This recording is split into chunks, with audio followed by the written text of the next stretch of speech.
Hello दोस्तों, मेरा नाम मयंक सिंह है। स्वागत है आपका आज की क्लास में हमारे यूट्यूब चैनल इल्क अकेडमी मैथ विथ मयंक पर। पिछले प्रैक्टिस की क्लास में हमने ग्रुप डी और एनटीपीसी के प्रीवियस ईयर पेपर को सॉल्व किया था और आज हम प्रैक्टिस करेंगे लेखपाल के मैथ की जो प्रीवियस ईयर में पूछे गए हैं। या 25 क्वेश्चन का एक कंप्लीट सेट है जो राजस्व लेखपाल 2015 परीक्षा में पूछा गया है।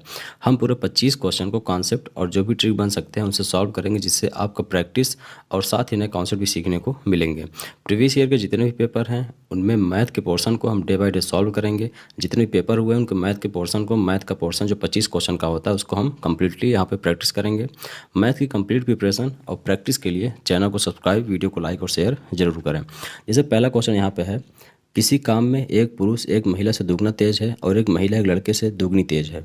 यदि वे सभी अर्थात एक पुरुष एक महिला और एक लड़का मिलकर किसी काम को 4 दिनों में पूरा कर सकते हैं तो लड़का अकेले उसे कितने दिनों में पूरा करेगा। यहाँ पे कह रहा है एक आदमी है जिसको हम एम से डिनोट करते हैं, एक महिला जिसको डब्ल्यू से, और एक लड़का है जिसे हम चिल्ड्रन सी से डिनोट करते हैं। अब कह रहा है कि महिला जो लड़का है उससे दुगनी तेज है, मतलब काम जो कर रही है, अगर लड़का एक काम कर रहा है दिन भर में तो महिला 2 काम कर रही है। और जो आदमी है वो महिला से दुगना तेज है, अगर महिला दिन में 2 काम कर रही है तो आदमी 4 काम कर रहा है। ये आपको जो दिया गया है ये होता है इफ़िशियंसी। इफ़िशियंसी मतलब क्या होता है? कार्य क्षमता। अगर आदमी एक दिन में 4 मेज़ बनाता है तो महिला 2 मेज़ बनाती है और लड़का 1 मेज़ बनाता है। और एक दिन में ये मिलकर कितने मेज़ बनाएंगे? 7 मेज़। तो यहाँ पे कह रहा है कि कोई काम ये 4 दिनों में पूरा कर सकते हैं, तो 4 दिनों में कितने मेज़ बनाएंगे? 28। यहाँ पे मेज़ दिया नहीं गया है, हम मानते हैं कि आदमी एक दिन में 4 काम करता है, उस काम को हम मेज़ ले लेते हैं समझने के लिए कि आदमी एक दिन में 4 काम करता है, औरत एक दिन में 2 काम करती है और लड़का एक दिन में 1 काम करता है। अब कह रहा है कि 7 काम एक दिन में कर रहे हैं तो 4 दिन में 28 काम करेंगे, मतलब 28 मेज़ बनाएंगे। तो कह रहे हैं लड़का एक दिन में लड़का इस काम को कितने दिनों में पूरा करेगा। लड़का एक दिन में 1 मेज़ बना रहा है, मतलब एक दिन में 1 काम कर रहा है, तो 28 काम को वो कितने दिन में करेगा? 1 से डिवाइड करेंगे तो 28। तो आंसर कितना हो जाएगा आपका? 28 दिन में। लड़का कितने दिनों में पूरा करेगा? 28 आपका आंसर होगा। अगला क्वेश्चन, कोई धनराशि साधारण ब्याज पे 10 वर्ष में अपनी दुगनी हो जाती है, ब्याज की दर आपको बतानी है। ऐसे कई क्वेश्चन आपसे एग्जाम में पूछे जाते हैं। यहाँ पे दुगना हो जाता है, तिगुना हो जाता है, या फिर 10 वर्ष 20 वर्ष ऐसे दिया जाता है। यहाँ पर हम एक कॉन्सेप्ट ऐसा डिस्कस करेंगे जो आप सभी क्वेश्चंस में अप्लाई कर पाएंगे। यहाँ पे कह रहा है कोई धनराशि दी नहीं गई, हम मानते हैं धनराशि आपका 1 है। अब कह रहे हैं 10 वर्ष में अपनी दुगनी हो जाती है। अपना दुगना होने का मतलब हमने 1 माना है तो ये 2 हो जाता है। कितने साल में? टाइम कितना है? 10 साल। टाइम क्या है? 10 साल। दुगनी हो जाती है। अब 1 का 2 हो रहा है, टाइम 10 साल है, तो ब्याज कितना बढ़ रहा है? 1, तभी तो 1 का 2 हो रहा है। अब यहाँ फार्मूला होता है SI का, P/R/T/100। अब यहाँ पे सारी चीज़ें हमारे पास, ये हमारा SI हो जाएगा, ये हमारा क्या, हमने प्रिंसिपल माना है 1, ये हमारा अमाउंट है, और ये क्या है? हमारा टाइम है, और रेट हमसे पूछा है। तो यहाँ पे इसको हम सॉल्व करेंगे। प्रिंसिपल क्या है? 1 गुणते रेट कितना है? रेट हमसे पूछा गया है। टाइम कितना है? 10 साल, डिवाइड बाई 100, और SI कितना है? SI 1 है। तो 10 से मल्टीप्लाई करेंगे 10, 1 से मल्टीप्लाई करेंगे तो R हमारा कितना आ जाएगा? 10%। R हमारा क्या है? 10%, ऑप्शन ए। अगला क्वेश्चन, यदि 27 अगला क्वेश्चन, यदि 27 की पावर x बराबर 9/3 की पावर x, तो एक सही x की पावर 4 का मान क्या होगा? ये आपसे पूछा है। ये 27 की पावर x जो लिखा गया है, 27 की पावर x जो लिखा गया है, इसको क्या हम ये लिख सकते हैं? 3 की पावर 3 की पावर 3 3 की पावर 3 इंटू एक्स, तभी तो होगा 3 3 9 27, 3 की पावर 3 गुणते एक्स इक्वल टू 9/3 की पावर एक्स। अब यहाँ पे क्रॉस मल्टीप्लाई करेंगे। अगर यहाँ पर हम 1 मान लेते हैं तो क्रॉस मल्टीप्लाई करेंगे तो कितना मिलेगा? ये जब मल्टीप्लाई होगा तो बेस क्या है? सेम है। ये 3 की पावर 3x है, 3 की पावर x है, तो इनका जो पावर है ऐड हो जाएगा, 3 की पावर 4x हो जाएगा, इक्वल टू ये 9 है, तो 9 को हम क्या ले सकते हैं? 3 की स्क्वायर ले सकते हैं, 3 का स्क्वायर। अब यहाँ पे देख रहे हैं ये दोनों बेस सेम है, इसको हमने प्रीवियस क्लास में पढ़ा भी है। अगर बेस सेम है यहाँ पे तो इसको क्या लिख सकते हैं? पावर इक्वल हो जाएगा। बेस सेम है तो पावर इक्वल हो जाएगा, तो 4x = 2, और x की वैल्यू यहाँ पे क्या आएगा? 2/3। 4 मतलब 1/2। एक्स की वैल्यू क्या मिला हमको, 1/2। अब यहाँ पे दिया गया है कि 1/x⁴ की वैल्यू आपको बताना है। 1/x⁴ की वैल्यू आपको बताना है, तो 1/1/2 तो यहाँ पे 2 दूना 4 दूना 8 दूना 16, ये जाएगा ऊपर मल्टीप्लाई होगा 16 से। तो आपका आंसर यहाँ पर क्या मिलेगा, 16। आंसर क्या है आपका 16, ऑप्शन डी। अगला क्वेश्चन, ऐसे क्वेश्चन लेखपाल में पूछे जाते हैं। अगर आपको थोड़ा सा कॉन्सेप्ट पता है, थोड़ा सा बेसिक पता है, तो बड़ी आसानी से क्वेश्चंस को आप कर पाएंगे। अगला क्वेश्चन है, बजट से पहले किसी कार की कीमत 30% बढ़ाई जाती है और बजट के बाद 10% बढ़ाई जाती है, तो कार की कीमत में कुल कितनी वृद्धि हुई, ये आपसे पूछा गया है। तो इस तरह के क्वेश्चंस भी हम जो ग्रुप डी और लेखपाल का प्रैक्टिस कर रहे हैं, तो वहाँ भी इस तरह के क्वेश्चंस हमने किया था। और वहाँ पे हमने देखा था कि अगर लगातार, जैसे तो यहाँ पर कॉन्जिक्यूटिव बढ़ाई जा रहा है, कॉन्जिक्यूटिव इंक्रीज हो रहा है, मतलब लगातार कोई बढ़ाई, जैसे 30% बढ़ाया, फिर 10% बढ़ाया, तो टोटल कितना परसेंट बढ़ा वो आपसे पूछा गया। ऐसे कई क्वेश्चन बनते हैं, जैसे कोई प्राइस 10% बढ़ा, फिर 20% बढ़ा, फिर 30% बढ़ा। तो इस तरह के क्वेश्चन हम कैसे करते हैं, वो फार्मूला एक होता है एक्स, जिसको हमने पिछली क्लास में डिस्कस किया था, प्लस वाई, और XY/100। अब यहाँ एक्स की वैल्यू क्या है 30, वाई की वैल्यू क्या है 10, तो यहाँ पे क्या हो जाएगा 30 प्लस 10 40 प्लस 30XY, 30 गुणित 40 बदल 300/100, 30 गुणित 10 गुणित 300। अब यहाँ पे क्या हो जाएगा 30 10 40 प्लस 3 43, कितना मिला हमको 43%। मतलब पहले 30% बढ़ाया, फिर 10% बढ़ाया, तो यहाँ पर 40% बहुत बच्चे अगर ऑप्शन में 40% रहता है तो 30% प्लस 10% 40% टिक कर देते हैं, पर उसको गलत है। यहाँ पे फार्मूला आपका यूज होगा, सक्सेसिव इंक्रीज हो रहा है, लगातार बढ़ रहा है, तो फार्मूला आपका ये यूज होता है x + y + XY/100। यहाँ पर x की वैल्यू 30 है, y की वैल्यू 10 है। जब इसको सॉल्व करेंगे 30 10 40, 30 गुणित 10 300, 100 से कटेगा 0, तो यहाँ पर आएगा 43% आपका आंसर होगा। अगला क्वेश्चन, कोई व्यक्ति 8 रुपये में 10 वस्तु खरीदता है और उन्हें ₹1.25 प्रति वस्तु के दर से बेचता है, तो उसका प्रतिशत लाभ आपको बताना है। कोई व्यक्ति होता है जो 10 वस्तु खरीदता है, कितने में, 8 रुपये में। 10 वस्तु उसको 8 रुपये में खरीदता है और बेचता कितने में है, एक वस्तु बेचता है 1.25 रुपये में। तो पहले हम अगर एक वस्तु का प्राइस निकालें, जिस प्राइस पर उसने ख़रीदा है, तो उसको हम मल्टीप्लाई कर देंगे 1.25 से, तो हमारा आंसर मिल जाएगा।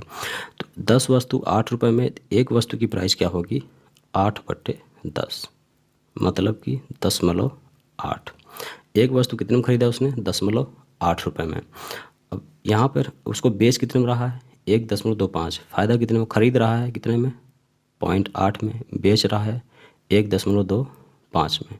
फ़ायदा कितने का हो रहा है, यहाँ पे 20 पैसे का, यहाँ पे 25 पैसे का, कितना 0.45 का उसको फ़ायदा हो रहा है। फ़ायदा इसको जब परसेंटेज में हम निकालते हैं, तो इसको जब परसेंटेज पढ़ेंगे तो डीपली इसको हम पढ़ेंगे। अभी क्या है कि फ़ायदा कितने को हो रहा है 0.45 का, कितने पे हो रहा है 0.8 पे। ये उसने ख़रीदा है, ये CP है, और ये उसका प्रॉफिट है, और ये आपका SP है। तो प्रॉफिट हम कैसे निकालेंगे, प्रॉफिट हमेशा हम CP में निकालते हैं 0.8, फ़ायदा कितने का हो रहा है 0.45 गुणित 100। अब यहाँ पे दशमलव जब हटाएंगे तो यहाँ 0 आएगा, 0 से 0 कटेगा, 2 चौक 8, 2 5 10। यहाँ पे क्या आएगा 5 5 25, 5 चौक 20, तो 22 / 4। इसको जब और सॉल्व करेंगे तो 4 पंजे 20, 4 पंजे 20, 2 4 छंग 24, 1 आएगा, 4 दूना 8, या फिर 1/4। इसी में आपका ऑप्शन दिया 56 सही, 1/4 आपका आंसर होगा। 56 सही, 1/4 आपका ऑप्शन बी दिया गया है। तो इस तरह से पहले एक वस्तु का निकालेंगे, उसके बाद आप निकालेंगे कि फ़ायदा कितने का हो रहा है, उसको प्रॉफिट परसेंटेज में चेंज कर लेंगे। अगला क्वेश्चन देखते हैं, 5 सही 3/4, 4 सही 4/5 और 3 सही 7 सही 3/8 की योगफल में कौन सा भिन्न जोड़ा जाए ताकि परिणाम एक पूर्ण संख्या आए। ये जो भिन्न आपको दिए गए हैं 5 सही 3/4, 4 सही 4/5 और 7 सही 3/8, इसको जोड़ने पर, और जो ऑप्शन में आपको यहाँ दिया गया है, इसमें से एक ऑप्शन कौन सा जोड़ेंगे कि आपका पूर्ण भिन्न बन जाए। तो आप यहाँ पे इसको देखेंगे तो 5 सही 3/4 लिखा गया है, क्या इसको हम इस तरह से लिख सकते हैं 5 + 3/4। अगर इसको हम तोड़ेंगे तो 4 पंजे 20 + 3 23/4 लिखेंगे, और सेम चीज़ अगर इसको हम इसे लिख सकते हैं 5 + 3/4, तो 5 चौक 20 + 3 23/4, तो इसको हम इस तरह से लिख लेंगे। इसको लिखने से फ़ायदा क्या है, जैसे इसको हम लिख लेंगे 5 + 3/4 प्लस, इस फ्रैक्शन को हम कैसे लिखेंगे 4 + 4/5 प्लस, इस फ्रैक्शन को हम इसी तरह से लिख लेंगे 7 + 3/8। ये आपके क्वेश्चंस को आसान कर देगा। उसको हम देखते हैं किस तरह से। अब यहाँ पे जो 5 4 7 इसको हम ऐड कर लेंगे, 5 4 9 7 16 प्लस, यहाँ पे प्लस का चिन्ह आएगा, प्लस 5 4 9 7 16। अब यहाँ पे देखेंगे तो फ्रैक्शन आपका छोटा हो गया। अभी जब इसको हम मल्टीप्लाई करते हैं तो 5 चौक 20 3 23/4 आता है, तो एक बड़ा हम बड़े नंबर्स का एलसीएम लेते हैं, फिर उसको हम सॉल्व करते हैं। लेकिन यहाँ पे अब फ्रैक्शन आपका छोटा हो गया, क्या हो गया 3/4, यहाँ पे क्या हो गया 3/4, 3/4 प्लस 4/5 प्लस 3/8।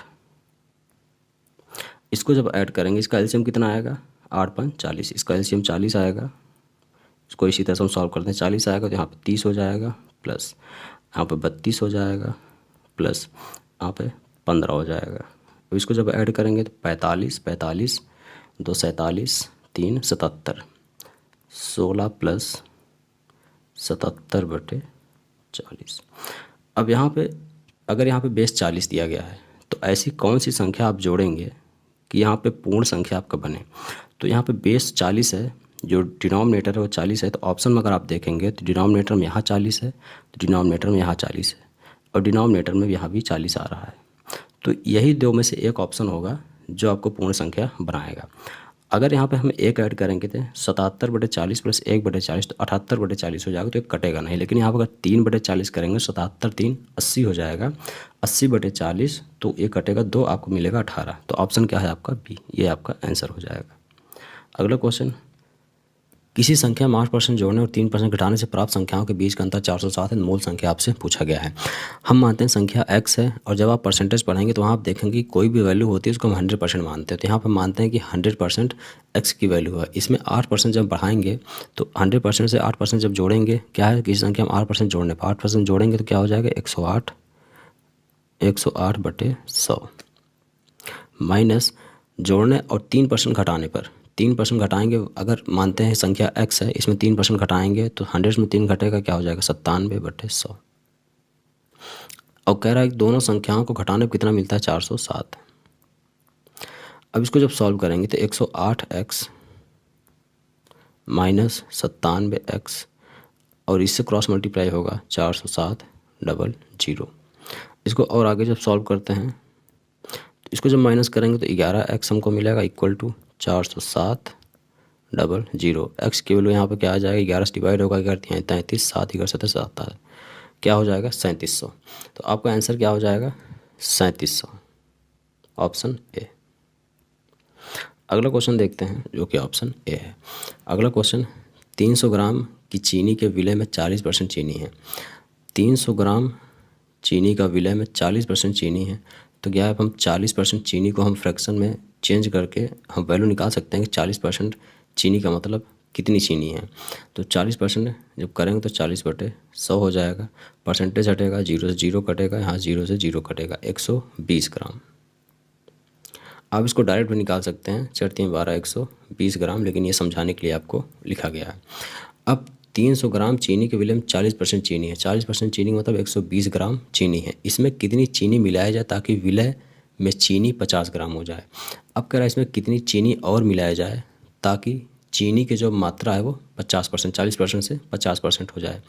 तो हमें नहीं पता कि कितनी चीनी मिलाई गई, तो 120 ग्राम में हम मानते हैं x चीनी हमने मिलाया। अब जब 120 ग्राम में हम चीनी मिलाएंगे तो जो उसका मिक्सचर है उसमें भी चीनी की मात्रा मिलेगी, तो उतनी ही मात्रा हम मिलाते हैं उसके मिक्सचर में। अब बराबर क्या होता है 50 ग्राम चीनी का मतलब 1/2 हो जाता है। 50 ग्राम चीनी और 50 ग्राम पानी है तो हाफ हो जाता है 1/2। अब यहाँ से x की वैल्यू किस तरह से निकालेंगे उसको देखेंगे। यहाँ हो जाएगा 240 + 2x इक्वल टू 300 + x। अब इधर आएगा तो यहाँ पे x की वैल्यू क्या हो जाएगा 60 एक्स की वैल्यू क्या 60 है, आपका आंसर ऑप्शन ए। अगला क्वेश्चन, 930.25 के वर्गमूल में कौन सा सबसे छोटा भिन्न घटाया जाए जिससे प्राप्त परिणाम एक पूर्ण संख्या हो जाए। आपको दिया गया है 930.25।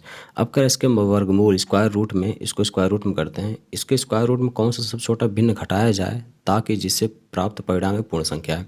यहाँ पर आपको चार ऑप्शन दिया गया, आप कह रहा है इन चारों में से कौन सा भिन्न इसमें इसके वर्गमूल से घटाया जाए ताकि वो एक परफेक्ट नंबर हो, पूर्ण संख्या हो। सबसे पहले इसका हम तोड़ देंगे, स्क्वायर रूट के बाहर कितना आता है। तो हमने जब स्क्वायर रूट और क्यूब रूट पढ़ा है तो वहाँ बड़ी आसानी से इस तरह के बड़े स्क्वायर रूट को तोड़ना सीखा है। तो लास्ट में 5 है तो 5 मिलेगा, लास्ट के 2 अंकों को हम छोड़ते हैं। अब इससे छोटी सी कौन सी संख्या है जो पूर्ण संख्या है, तो क्या है 30। तो यहाँ पे क्या हो जाएगा 30 और यहाँ पे दशमलव, क्योंकि 2 अंक पे दशमलव है, जब ये बाहर आता है तो 1 अंक पे दशमलव लगता है, तो 30.5 ये हमको मिलता है, 30.5। अब कह रहा है इसमें कौन सी संख्या, स्क्वायर रूट जब हमने तोड़ा तो क्या है 30.5। अब कह रहा है इसमें कौन सी छोटी संख्या, कौन सी छोटी भिन्न घटाई जाए ताकि एक पूर्ण संख्या मिल जाए।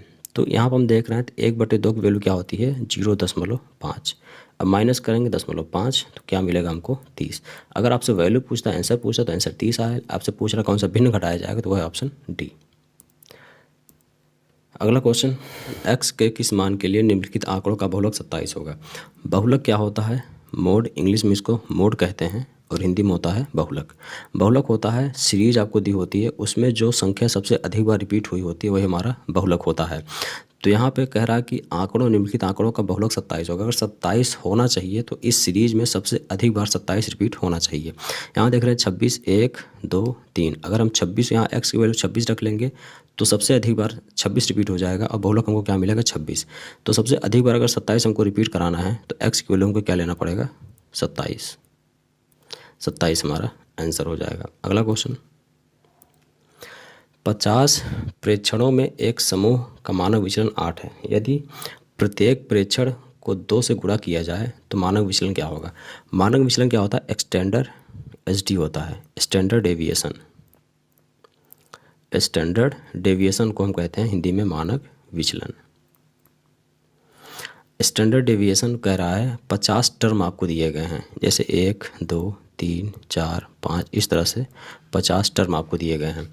अब कह रहा है इसका मानक विचलन क्या है 8 है। 50 टर्म दिए गए हैं जिसका स्टैंडर्ड डेविएशन 8 दिया गया है। अब कह रहा है यदि प्रत्येक प्रेक्षण में, प्रत्येक टर्म में 2 से हम गुणा कर दें, अगर इस पूरे टर्म में हम 2 से गुणा कर दें तो कह रहा है कि मानक विचलन का मान क्या होगा। तो यहाँ पर हम जब इसको पढ़े थे तो वहाँ पर भी डिस्कस किए थे कि अगर स्टैंडर्ड डेविएशन का जो भी टर्म दिए गए हैं उसमें जितने ही अंक से हम डिवाइड करते हैं, मानते हैं अगर यहाँ पे ये 1, 2, 3, 4 n तक दिया गया है, इसमें अगर हम 2 से डिवाइड करते हैं, 2 से मल्टीप्लाई करते हैं तो जो इसका स्टैंडर्ड डेविएशन आता है, मानते हैं इसका स्टैंडर्ड डेविएशन x आता है, तो x में भी हम 2 से मल्टीप्लाई करते हैं।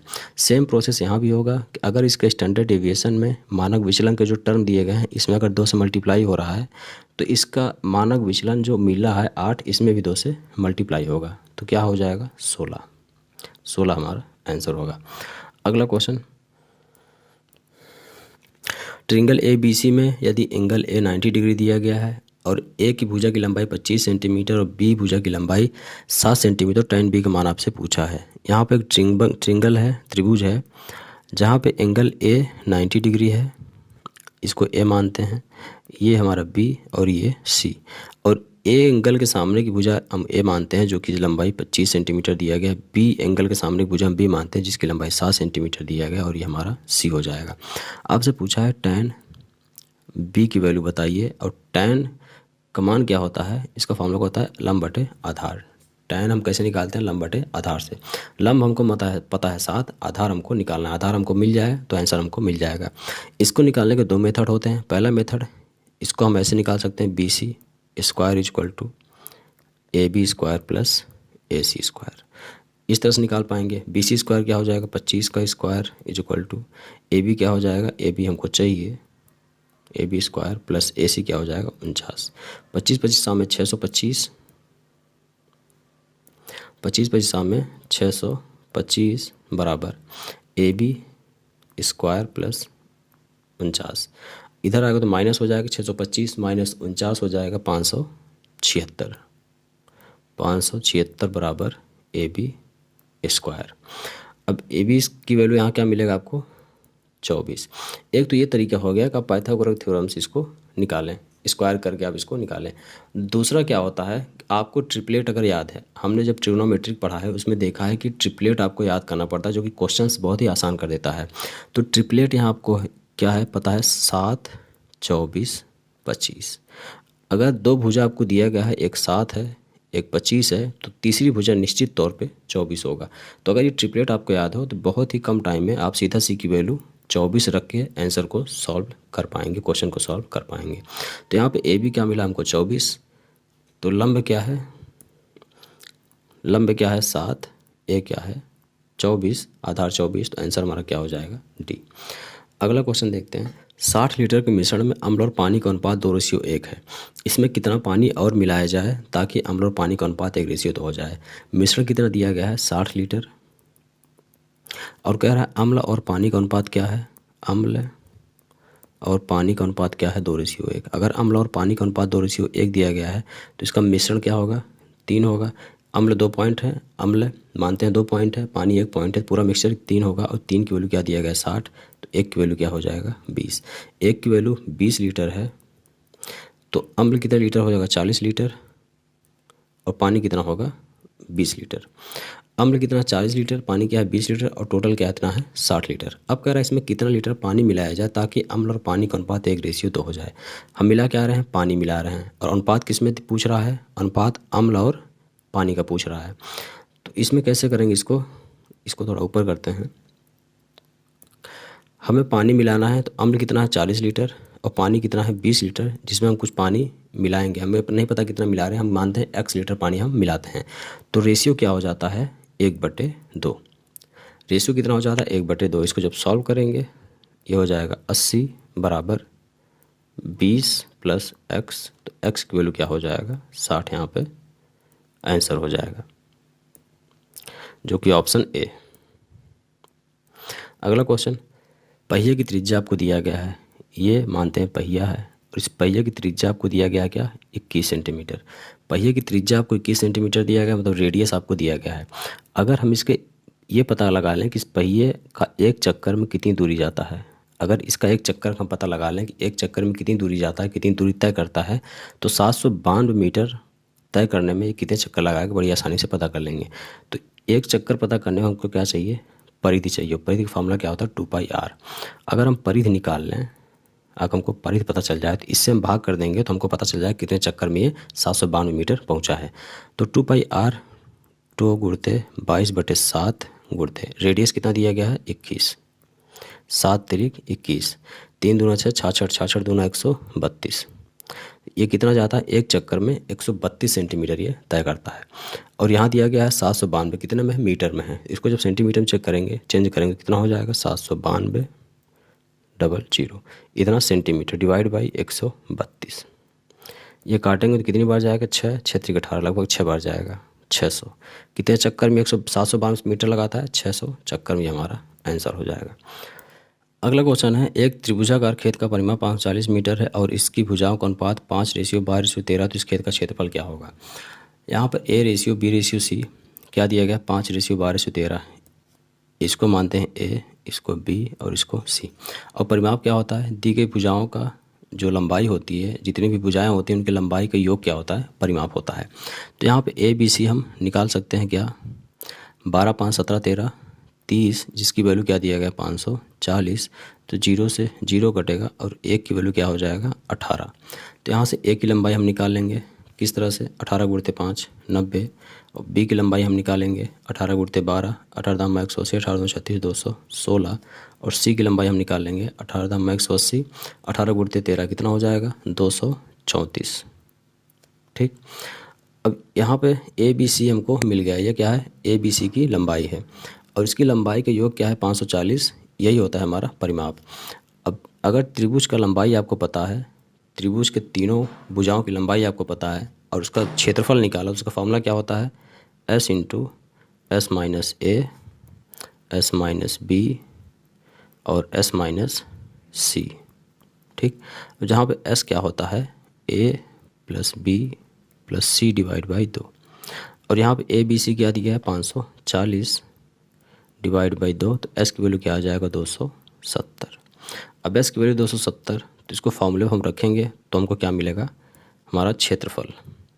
एस की वैल्यू क्या है 270 गुणते एस माइनस ए, 270 माइनस 90 180 गुणते एस माइनस बी, बी की वैल्यू को 216 जब माइनस करेंगे तो कितना आ जाएगा 54 गुणते एस माइनस 234 माइनस करेंगे कितना आएगा 36। अब इसको जब रूट से बाहर निकालेंगे तो हमको क्या मिलेगा, हमारा आंसर। लेकिन दिक्कत क्या है यहाँ पे कि इतनी बड़ी संख्या को किस तरह से आप बाहर निकालेंगे रूट के, तो यहाँ पे एक ब्रेकिंग सिस्टम आपका काम करता है, इसको हम ब्रेक करके बाहर निकालेंगे। तो उसको समझते हैं और थोड़ी सी प्रैक्टिस करके उस चीज़ें आप भी निकाल पाएंगे। 36 को जब आप रूट से बाहर निकालेंगे आपको क्या मिलेगा 6 गुणते 36 क्या होता है 6 गुणते 6। अगर रूट के अंदर 6 गुणते 6 है तो बाहर क्या आएगा 6। वही चीज़ यहाँ पे हमने लिखा है ब्रेक करके। अब 36 को हमने बाहर निकाला तो 6 मिला हमको, ये क्या है रूट के बाहर लिखा रहा है। अब 54 को जब हम ब्रेक करेंगे तो क्या होगा 27 गुणते 2। अब 27 को जब ब्रेक करेंगे तो 9 गुणते 3 गुणते 2। अब इसको जब हम 27 54 को ब्रेक करेंगे तो क्या लिख लिया 9 गुणते 3 गुणते 2। अब ये क्या है रूट के अंदर है, 54 क्या है रूट के अंदर, तो 9 गुणते 3 गुणते 2, तो 9 को जब हम बाहर निकालेंगे तो क्या मिलेगा हमको 3, बचेगा क्या 3 गुणते 2। तो 54 को जब हम ब्रेक करेंगे तो हमको क्या निकलेगा यहाँ पे 2 गुणते 3 बचेगा, बाकी 3 बाहर आ जाएगा। इसी तरह 180 को जब ब्रेक करेंगे 2 गुणते 90, और इसको जब ब्रेक करेंगे 2 गुणते 45, और इसको जब और ब्रेक करेंगे तो 2 गुणते 9 गुणते 5। अब ये क्या है रूट में है, ठीक। थोड़ा सा प्रैक्टिस करेंगे तो ये चीज़ें जो आप यहाँ लिख रहे हैं वो आप माइंड में आपके सेट होगा, तो जल्दी जल्दी इसको कर पाएंगे। अब यहाँ से आप देखेंगे तो 2 गुणते 2 2 बार है, और 3 का स्क्वायर 9, तो यहाँ बाहर क्या आएगा गुणते 2 और गुणते 3, बाहर क्या हो जाएगा ये भी चला जाएगा बाहर, ये भी बाहर चला जाएगा, बचेगा क्या यहाँ पे 5। यहाँ पे क्या बचा 5, तो यहाँ पे क्या बचता है हमारा 5। अब ये रूट के अंदर जा रहा है, ये रूट के बाहर लिख रहे हैं। अब 270 को जब हम ब्रेक करेंगे 2 गुणते 135, और इसको जब और ब्रेक करेंगे 2 गुणते 5 गुणते 5 से इसको काटेंगे तो 5 गुणते कितना आएगा 5 दूना 10 5 सते 35, और ब्रेक करेंगे तो 2 गुणते 5 गुणते 9 गुणते 3। अब यहाँ पे एक चीज़ आप ये देख रहे होंगे, ये चीज़ें रूट के अंदर लिखी गई हैं, तो यहाँ पे 5 है, यहाँ पे 5 है, इसको जब काटेंगे तो बाहर क्या आएगा हमको 5, ठीक। अब यहाँ पे क्या है 9, बाहर निकालेंगे तो क्या मिलेगा हमको 3। अब यहाँ पर भी 3 है, यहाँ पर 3 है, तो बाहर क्या आएगा 3, और यहाँ पे 2 है, यहाँ पे 2 है, तो बाहर क्या आएगा 2।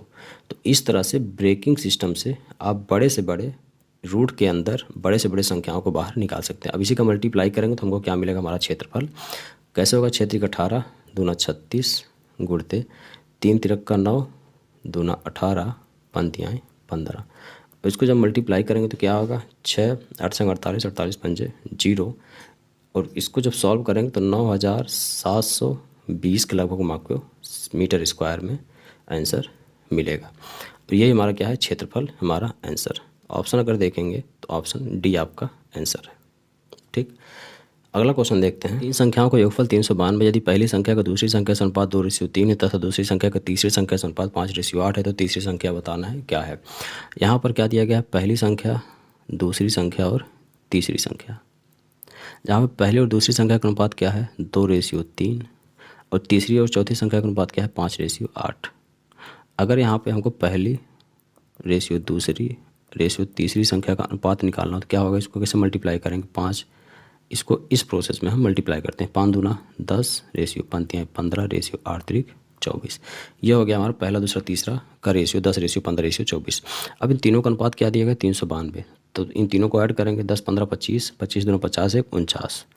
49 की वैल्यू क्या दिया गया 392, तो एक की वैल्यू क्या आएगा यहाँ पे 8 8 चौक 32 और 9 72, एक की वैल्यू क्या आएगा 8। अब एक की वैल्यू 8 है तो आपसे पूछेगी तीसरी संख्या क्या है, तीसरी संख्या क्या है 24, तो 24 गुणते 8 क्या होगा 8 दूना 16 160 8 चौक 32 160 और 32 192, हमारा क्या होगा आंसर 192, हमारा बी आंसर होगा। अगला क्वेश्चन, एक स्कूटर और एक मोपेड के मूल्य का अनुपात 9:5 है। यदि एक स्कूटर का मूल्य एक मोपेड के मूल्य से 4200 अधिक है तो मोपेड का मूल्य आपको बताना है। यहाँ पे स्कूटर और मोपेड का मूल्य का रेशियो दिया गया है 9:5। स्कूटर और मोपेड के मूल्य का रेशियो क्या दिया गया है, प्राइस का रेशियो 9:5। और कह रहा है यदि स्कूटर का मूल्य मोपेड के मूल्य से 4200 अधिक है तो स्कूटर क्या है 9, मोपेड क्या है 5। कितना अधिक है यहाँ पे रेशियो में 4, और इसी 4 की वैल्यू क्या दिया गया 4200। तो एक की वैल्यू यहाँ निकालें तो क्या आएगा, 4 एकन में 4, 4 पंजे 20, 1050। तो कह रहा मोपेड का मूल्य बताइए। मोपेड का मूल्य क्या है 5 गुणते 5। आंसर क्या हो जाएगा 5 0 0 5 5 25, 2 5 का 9 5250। Answer option D. अगला क्वेश्चन, दो संख्याओं का महत्तम समापवर्तक HCF और लघुत्तम समापवर्तक LCM क्रमशः 12 और 2448 है। यदि संख्याओं का अंतर 60 है तो संख्याओं का योगफल क्या होगा। यहाँ पे HCF दिया गया है 12 और LCM दिया गया है 2448। ठीक, अब कह रहा है यदि संख्याओं का अंतर क्या है 60, तो HCF LCM दिया गया है तो इसका फार्मूला हम एक पढ़े हैं क्या, HCF गुणते LCM बराबर फर्स्ट संख्या गुणते सेकंड संख्या। तो यहाँ पर फर्स्ट संख्या सेकंड संख्या को हम क्या मान लेते हैं x और y, x गुणते y। ठीक, अब HCF क्या है 12 गुणते LCM क्या है 2448, 2448 बराबर x गुणते y। अब कह रहे हैं इन दोनों संख्याओं का अंतर भी क्या दिया गया है 60। इन दोनों का अंतर क्या है 60। तो पूछ रहा है कि जो दो संख्याएं हैं x और y इनका योग आपको बताना है। तो यहाँ पे एक फार्मूला आपको पता होगा, हमको पता क्या है यहाँ पे मल्टीप्लाई x गुणते y और x माइनस वाई। हमको पूछा क्या है x प्लस वाई, तो इसके whole square is equal to एक फार्मूला हमने पढ़ा था किसमें, अलजेब्रा में। क्योंकि यहाँ पे आजकल जो क्वेश्चन पूछे जाते हैं वो एक चैप्टर का मिक्सअप दूसरे चैप्टर में ज़रूर करते हैं, क्योंकि क्वेश्चंस का सेट आजकल यही हो रहा है। तो इसको जब सॉल्व करेंगे इसका फार्मूला क्या होता है, एक फार्मूला हमने पढ़ा था x माइनस वाई का होल स्क्वायर प्लस 4ab। अब यहाँ पे x माइनस वाई की वैल्यू क्या दिया गया 60 का होल स्क्वायर प्लस 4 इंटू यहाँ पर क्या होगा x इंटू वाई। ठीक, 4xy। अब 4x की वैल्यू क्या है 12 और y की वैल्यू क्या है 2448। ठीक, यहाँ पे यही है x into Y equal to क्या है 12448। अब इसको जब सॉल्व करेंगे 60 का स्क्वायर क्या होगा 3600 प्लस 12 का मल्टीप्लाई करेंगे 12 अट्ठे 96, 6 बर चौक 48, 48 9 7 बर चौक 48, 48 और यहाँ पे 3 12 24, 24 5 29 गुणते 4। अब इसको जब मल्टीप्लाई करेंगे तो 3600 प्लस 4 छंग 24, 4 हाथ से लगा 2, 4 7 28, 2 30, 3 4 3 12, 3 15, तो 4 3 12 3 15, 4 9 36, 1 37, 4 2 8 3 11। अब x प्लस वाई अगर निकालेंगे तो ये क्या आ जाएगा रूट में। ठीक, ये क्या आ जाएगा रूट में। अब इसको ऐड करेंगे तो क्या आएगा 3600 ऐड करेंगे तो 4 0 6 5 11 के 1 80 लगा 1 7 3 10 1 11 1 1 2 12 11 4। अब x प्लस वाई की वैल्यू क्या आई अंडर रूट 12 11 0 4। अब रूट में ऐसी बड़ी संख्याओं को हमने ब्रेक करना सीखा है स्क्वायर और क्यूब रूट जब हम पढ़ रहे थे। तो इसको जब सॉल्व करेंगे तो क्या आएगा लास्ट में जो दो संख्याएं हैं, या तो यहाँ पे 8 के स्क्वायर करने पे 4 मिलेगा या तो फिर 2 के स्क्वायर करने पे 4 मिलेगा। और इसके पहले की जो संख्या होती है, दो संख्याओं को हम पीछे छोड़ देते हैं और इसके पहले की संख्या जो होती है, जितनी भी संख्या होती है उससे छोटी संख्या ऐसी कौन सी है जिसका परफेक्ट स्क्वायर हमको पता है। तो यहाँ क्या है 12 11, इससे छोटी सी कौन सी संख्या है जिसका परफेक्ट स्क्वायर हमको पता है, तो 34। 34 का स्क्वायर क्या होता है 1156। 34 का स्क्वायर 1156। तो या तो संख्या क्या हो जाएगा, यहाँ पे क्या है 8, यहाँ पे 2, या तो संख्या हो जाएगा 348 या तो संख्या हो जाएगा 342, या तो संख्या 348 या 342। तो 34 गुणते 35 कितना हो जाएगा, इससे बड़ी संख्या आएगी तो बड़ा वाला क्या होगा हमारा स्क्वायर रूट। तो x प्लस वाई क्या हो जाएगा 348 हमारा आंसर हो जाएगा। Option C. तो ऐसे लंबे कैलकुलेशन के क्वेश्चंस भी आपसे एग्जाम में पूछे जा सकते हैं। अगला क्वेश्चन देखते हैं, 856 प्लस 167 का स्क्वायर प्लस 856 माइनस 167 का स्क्वायर। यहाँ पे जो नंबर्स दिए गए हैं बड़े बड़े मल्टीप्लिकेशन तो हम उस टाइम एग्जाम में कर नहीं पाएंगे, तो इसको हम वेरिएबल में चेंज करते हैं। जैसे अगर 856 को हम मान लें ए और 167 को हम मान लें बी, तो इसको हम क्या कर सकते हैं, ए प्लस बी का whole square plus A minus B का whole square divide by A square plus B square. अब यहाँ पे एक फॉर्मूला हमको और पता है, क्या, ए प्लस बी का whole square plus A minus B का होल स्क्वायर क्या होता है, 2a square plus B square बटे A square plus B square. यहाँ से ये कैंसिल हो जाएगा, हमारा 2 आंसर हो जाएगा। तो बड़े नंबर्स अगर दिए गए हैं रिपीट हो रहे हैं तो उसको वेरिएबल में चेंज करके हम फार्मूले को ब्रेक करके कर सकते हैं। अगला क्वेश्चन, यदि एक वृत्त की परिधि उसके व्यास से 18.6 सेंटीमीटर अधिक है तो वृत्त का व्यास क्या होगा। वृत्त की परिधि क्या होता है, सर्कल का सरकमफेरेंस। क्या होता है, सर्कल का सरकमफेरेंस। सरकमफेरेंस क्या होता है, परिधि। और व्यास क्या होता है, डायमीटर। व्यास क्या है, डायमीटर। अब कह रहा है कि एक वृत्त की परिधि उसके व्यास से 18.6 बड़ा है, तो व्यास क्या है, व्यास क्या है, डी मानते हैं, और परिधि क्या है, पाई डी मानते हैं। इसका परिधि क्या होता है, 2 पाई आर, लेकिन 2r इजक्वल टू क्या होता है, 2r इजक्वल टू क्या होता है, डी। तो यहाँ पर लिखेंगे क्या, पाई डी। अब कह रहा है इन दोनों का डिफरेंस क्या है, इन दोनों का अंतर क्या है, 18.6। इन दोनों का डिफरेंस 18.6, तो इसको मानते हैं pi D minus T equal to 18.6। और डी जब लेंगे तो 22/7, पाई की वैल्यू 22/7 माइनस 1 बराबर 18.6। इसको और सॉल्व करेंगे तो 7 एकन में 7 माइनस करेंगे 15, 15/7, तो डी वैल्यू क्या आ जाएगी, डी इक्वल टू 15/7 को जब इधर हम ले जाएंगे तो क्या हो जाएगा, 18.6 गुणते 7/15।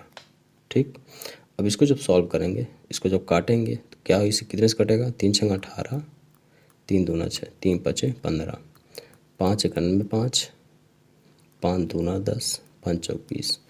तो यहाँ पर क्या हो जाएगा, 8.68 हमारा क्या हो जाएगा आंसर, 8.68, ऑप्शन ए।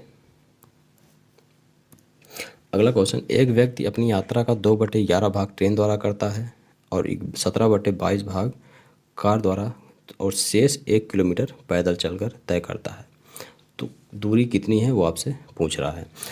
ऐसे क्वेश्चंस में हम मानते हैं जो 11 और 22 जो भी डिनोमिनेटर में चीज़ें दी रहती हैं उसका एलसीएम हम ले लेते हैं। जैसे यहाँ पे दिया गया है कि कुछ हिस्सा 2/11 भाग वो किससे करता है, ट्रेन से, बाकी 17/22 भाग वो किससे कर रहा है, कार से, और शेष क्या कर रहा है, 1 किलोमीटर वो पैदल चल रहा है। तो यहाँ पर जो डिनोमिनेटर में दिए गए हैं इसको हम क्या करते हैं, एलसीएम लेते हैं। इसका जब एलसीएम लेंगे तो क्या आएगा, 22, और इस 22 को हम मानते हैं कि उसकी पूरी यात्रा है। हम मानते हैं कि वह पूरी यात्रा कितनी दूरी की है, 22 किलोमीटर की। अब इसमें से 2/11 भाग किससे कर रहा है, ट्रेन से। हमने माना कि पूरी यात्रा क्या है, 22 किलोमीटर, जिसमें से ट्रेन से क्या कर रहा है, पूरे अपनी यात्रा का 2/11 हिस्सा वो ट्रेन से कर रहा है। तो 11 दूना 22, 4 किलोमीटर वो किससे जा रहा है, ट्रेन से, 4 किलोमीटर वो ट्रेन से जा रहा है। बाकी 17/22 हिस्सा वो कार से कर रहा है। तो 22 का 17/22 हिस्सा वो किससे कर रहा है, कार से। मतलब कार से वो कितने किलोमीटर जा रहा है, 17 किलोमीटर। कार से वो 17 किलोमीटर कर रहा है, और बाकी का 1 किलोमीटर वो पैदल तय कर रहा है। ठीक, 17 4 21 1 22, हमने माना था 22 किलोमीटर की पूरी यात्रा है, जिसमें 17 किलोमीटर वो कार से तय करता है, 4 किलोमीटर वो ट्रेन से तय करता है, बाकी के 1 किलोमीटर वो पैदल तय करता है। तो 22 किलोमीटर हमने माना था, और यहाँ पर 17 4 11, 17 4 21 1 22, तो पूरी यात्रा उसकी कितनी दूरी की है, 22 किलोमीटर की। ठीक, अगला क्वेश्चन, यदि किसी धनराशि पर ब्याज 1 पैसा प्रति रुपये प्रति माह हो तो वार्षिक ब्याज का प्रतिशत क्या होगा। 1 पैसा प्रति रुपये, 1 रुपये में कितने पैसे होते हैं? 100। 100 पे कितना ब्याज है? 1 पैसा। और ये क्या है? प्रति माह। तो साल का वार्षिक ब्याज क्या हो जाएगा? गुणित 12, 12/100। इसको जब परसेंटेज में चेंज करेंगे तो गुणित 100 काटेंगे तो क्या आएगा? 12%। तो ऐसे भी क्वेश्चंस आपको कंफ्यूज करने के लिए एग्जाम में दिए जाते हैं, जिसको हम बहुत आसानी से सॉल्व कर पाते हैं। तो यहाँ पर लेखपाल के 25 क्वेश्चन जो प्रीवियस ईयर में पूछे गए थे 2013 में, उसको डिटेल से हमने सॉल्व किया। मिलते हैं अगली प्रैक्टिस सेट में, लेखपाल के अगले प्रैक्टिस सेट में, जिसमें 25 क्वेश्चन का सेट हम फिर से लेकर आएंगे। तब तक आप इसको प्रैक्टिस करें। इस चैनल को सब्सक्राइब, लाइक और शेयर जरूर करें।